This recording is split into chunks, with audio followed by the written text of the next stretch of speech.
네 책임이니 내 책임이니 이거 참 볼썽사나웠습니다. 맞습니다. 상가집 가가지고 이게 무슨 얘기를 하는 건지 모르겠는데요. 예. 국민들은 다 책임이 있다고 생각하는데 정치인들만 책임이 없다고 생각하는 거 아닐까. 상대방 책임만 있다고 생각하는 건 아닐까. 그래서 굉장히 좀 답답했습니다. 그랬죠. 네. 그래요. 오늘 행간에서는 무슨 얘기 가지고 오셨습니까? 어제부터 오늘 새벽까지 인터넷 포털 사이트 실시간 검색어 1위에 이 자유한국당 여상규 의원 이름이 올라 있습니다. 여상규. 예. 간첩 조작 사건을 취재하던 방송사 제작진에게 당시 재판을 담당했던 판사였던 여 의원이 웃기고 앉아있네 이 양반이 웃기고 앉아있네 이 양반이 라고 말하는 장면이 방송이 된 게 발단이 됐는데요. 그렇죠. 간첩 조작 사건에 웃기고 있네 대답한 여상규 의원. 이 뉴스의 행간을 좀 살펴볼까 합니다. 여상규라는 사람 이번에 처음 알았어. 이런 분들도 이번에 꽤 어쨌든 스타가 되긴 됐어요. 어떤 의미로든 지금까지도 검색어에 올라있을 정도니까. 네, 자유한국당 여상규 의원. 비난 여론이 뭐 엄청난데요. 엄청납니다. SNS에 수천 개의 비난 댓글이 달리고 청와대 국민청원 게시판에 뭐 국민 대표 자격을 박탈해달라 이런 청원이 뭐 수십 개씩 올라오고 이런 상황입니다. 이 사건의 발단이 지난 주말 한 방송사 고발 프로그램에서 내보낸 간첩 조작 사건 편입니다. 이 1980년 서울시경 정보과에서 형사로 근무하던 석단임 씨가 안기부죠. 그러니까 국가안전기획부로 끌려갑니다. 80년에 끔찍한 고문을 당하고 간첩으로 조작이 돼서 1심에서 무기징역형을 선고받고 무려 18년 동안 형을 살다가 2014년에 석방이 되거든요. 18년 동안 감옥에 있었어요. 네. 죄가 없는데. 네.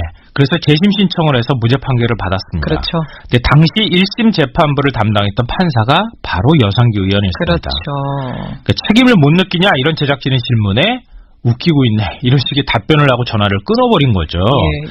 한 사람이 인생이 달린 일인데 어떻게 웃긴다는 말로 대답을 할 수 있느냐 이런 비난 여론이 뭐 쇄도하고 있습니다. 검색어 오르려고 일부러 그러신 거 아닌가 싶을 정도로 설마. 어떻게 답변이 이렇게 나올까 싶은데 행간 뭐가 숨어 있어요? 첫 번째 행간은 죄송합니다. 참여까지 할 거라고 기대한 건 아니었다입니다. 누가요? 방송사 제작진이에요. 이 38년 전 일이에요. 간첩 조작 사건이 아무리 있었고 당시 판사가 여 의원이었다 하더라도 그때 어떻게 생각하십니까? 이렇게 질문했을 때 정말 죄송합니다. 제가 잘못했습니다. 이렇게 참여하는 모습을 보일 거라고 기대했겠습니까? 저는 그런 기대까지는 하지는 않을 거라고 생각해요. 왜냐하면 당시에 판결했던 판사들 지금 국회의원 하는 사람들 여러 명이에요. 이런 사람들 참여하는 모습 보인 적 한 번도 없어요. 굳이 꼭 여상규 의원만 그런 모습을 보일 거라고 생각하진 않았을 거라는 거예요. 그렇게까지는 기대도 안 했을 거다. 최소한의 양심, 최소한의 책임 그 정도가 아니더라도 독재 정권에 독재 권력이 힘이 들려서 어쩔 수 없었다는 최소한의 책임의 피라도 하는 답변이 돌아올 줄 알았더니 어쩔 수 없었지만 도의적으로 참 죄송합니다. 정도는 나올 줄 알았겠죠. 웃기고 있네. 이렇게 나온 거예요. 그렇죠. 그러니 얼마나 분노 여론이 커지겠습니까? 자, 그래요. 두 번째 행간이요. 두 번째 행간은 6년 전 주차장 혈투 사건이 떠오른다입니다. 6년 전에 주차장에서 무슨 일이 있었습니까? 이게 2012년 2월이었는데요. 국회의원 회관 지하 1층 주차장에서 난데없이 난투극이 벌어졌습니다. 당시 선거구 획정 문제가 뜨거운 감자였거든요. 이 한 선거구가 없어질 위기였는데 경남 남해 하동이었습니다. 바로 여상규 의원의 지역구였거든요. 당시 새누리당 정개특위 간사였던 주성영 의원이 이런 안을 제안했다고 해서 여 의원이 보좌관까지 데리고 가서 항의하다가 난투극이 벌어졌습니다. 주성영 의원하고 여상규 의원이? 네. 얼굴과 가슴에 막 주먹이 날리고 피가 막 낭자고 그랬는데요. 기억하실 거예요. 검사 출신 의원과 판사 출신 의원의 몸싸움을 보면서 당시 언론의 평이 뭐였느냐. 법은 멀고 주먹은 가까웠다. 그랬었죠. 이 여 의원이 자신의 문제에 대해서는 이렇게 집착하고 판사 출신이었는데 이런 일까지 했는데 간첩으로 몰려서 18년 동안 감옥 생활했던 사람에 대해서 얘기하는데 어떻게 웃기고 있네라는 말을 할 수 있겠습니까? 그러게 말입니다. 이 재심 판결 받고 무죄 받은 걸 알았을 거 아니에요. 왜 몰랐겠어요. 찾아보기라도 했을 거고 나는 왜 그때 그런 판결을 할 수밖에 없었을까라고 되새김질을 한 번이라도 했었다면 웃기고 있네란 말은 할 수가 없는 거죠. 나올 수도 없는 거죠. 좀 진정해야겠어요. 마지막 행간 가죠. 마지막 세 번째 행간은 죄송합니다. 목이 메어 오시죠. 김성환 씨. 정당 지지율이 오르지 않는 이유가 있다입니다. 이건 무슨 말씀이세요? 문재인 대통령 국정 지지율 지금 최저치로 떨어졌잖아요. 취임 이후 최저치. 예. 민주당 지지율도 동반 하락했습니다. 예, 예. 그러면 자유한국당 지지율이 상대적으로 올라야 되잖아요. 보통은 이럴 때 오르거든요. 예. 왜 안 오르느냐? 왜 안 오르냐? 바로 여의원처럼 이런 태도를 보이는 의원들이 자꾸 나오기 때문이에요. 아하. 김생태 의원도 참사 현장에 가서 현송을 뒤치다거리하느라 불이 난 것처럼 말을 하고 그래서 또 이것 때문에 여당하고 치고받고 싸우고 그러잖아요. 그렇죠. 그러니까 자유한국당이 최소한 지방선거에서 승리하려면 국민들의 사랑을 다시 받으려면 이런 논란들 없애는 게 일단 1순위가 돼야 될 것 같습니다. 막말 논란, 처세 논란 이런 것부터 없애야 한다. 자유한국당 분들이 좀 듣고 계실지 모르겠어요. 들으시리라고 기대합니다. 김성환 씨 수고하셨습니다. 네, 고맙습니다. 네 책임이니 내 책임이니 이거 참 볼썽사나웠습니다. 맞습니다. 상가집 가가지고 이게 무슨 얘기를 하는 건지 모르겠는데요. 예. 국민들은 다 책임이 있다고 생각하는데 정치인들만 책임이 없다고 생각하는 거 아닐까.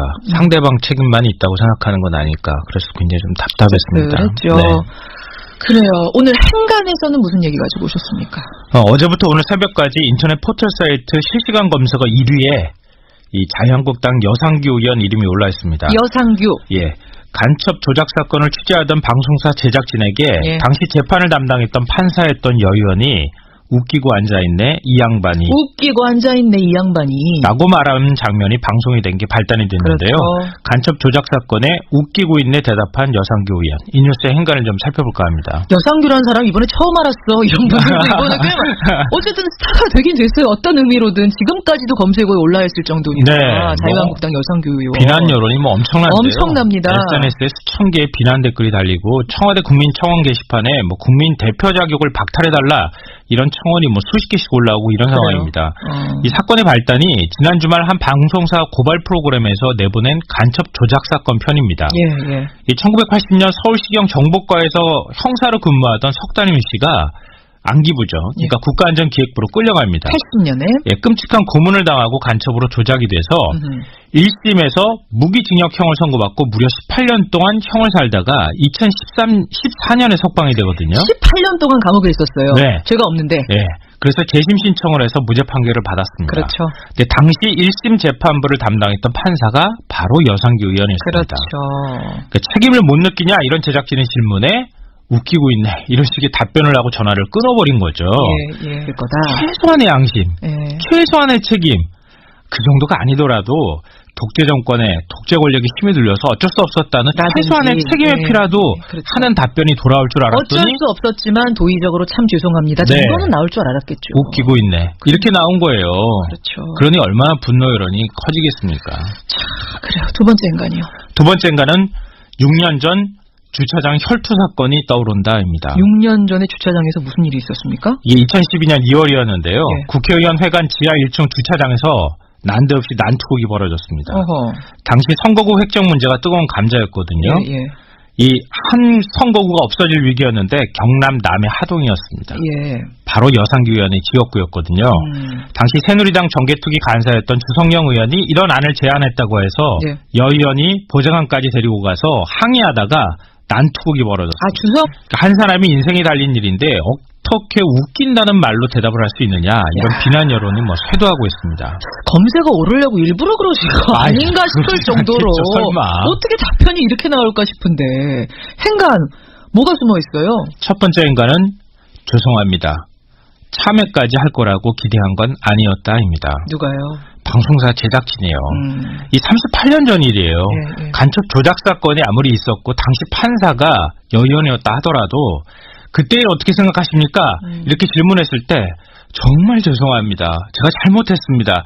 이렇게 참여하는 모습을 보일 거라고 기대했겠습니까? 저는 그런 기대까지는 하지는 않을 거라고 생각해요.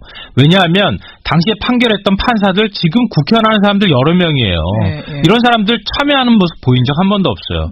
굳이 꼭 여상규 의원만 그런 모습을 보일 거라고 생각하지는 않았을 거라는 거예요. 그렇게까지는 기대도 안 해. 승영 의원하고 여상규 의원이 얼굴과 가슴에 막 주먹이 날리고 피가 막 낭자고 그랬는데요. 기억하실 거예요. 검사 출신 의원과 판사 출신 의원의 몸싸움을 보면서 당시 언론의 평이 뭐였느냐.